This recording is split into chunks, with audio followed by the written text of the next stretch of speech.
The First Lady recently spoke about, wait for it, diversity, as she presented awards to courageous women from around the globe. Let's hit pause on the ever darker news cycle for a quick check-in, shall we? So, how's everyone holding up? Stress levels manageable, or are we all just stewing in our own cortisol here? I won't lie, mine aren't great. I'm pretty much marinating in anxiety as I write this, but I'm not here to complain. No, I'm here to share some inspiring advice, courtesy of our First Lady, Melania Trump, on how to survive these trying times. Now, I know what you're probably thinking.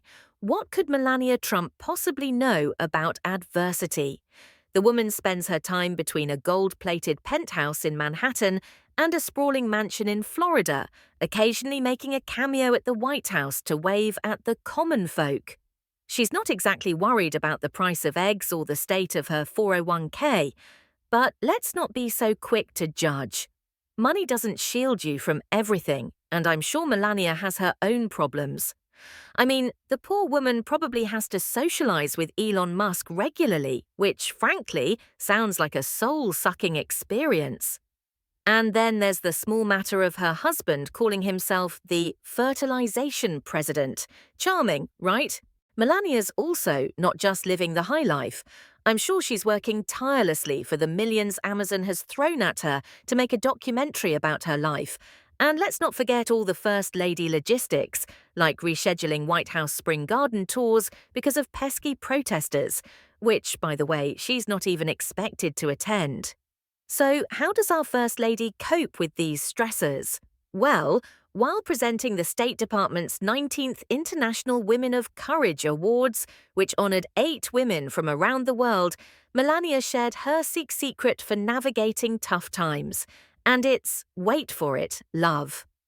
Throughout my life, I have harnessed the power of love as a source of strength during challenging times, Melania said. Love has inspired me to embrace forgiveness, nurture empathy, and exhibit bravery in the face of unforeseen obstacles.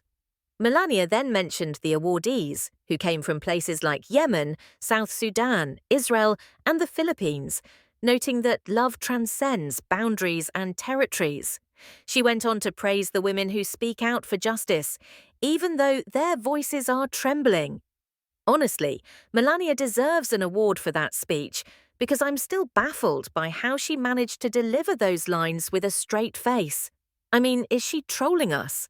How can she talk about love when her husband's administration is busy deporting anyone they can, often over the smallest offences? Just having the wrong tattoo or bad luck can now land you in a prison in El Salvador.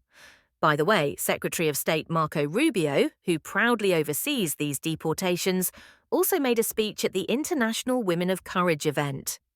How can Melania talk about justice when the Trump administration is doing everything it can to deport or imprison anyone advocating for justice, especially for Palestinians? And how can she wax poetic about diversity and women's rights when her husband's administration is erasing women from government websites as part of its crackdown on diversity, equity, and inclusion? Look, I'm not here to dismiss Melania's advice entirely. Maybe, just maybe, there's something to this love thing. So, here's an idea. If you find yourself in trouble with US border guards for some wrong think on the internet, just calmly remind them of Melania's words, love transcends borders and territories. Then sit back and enjoy your free trip to El Salvador.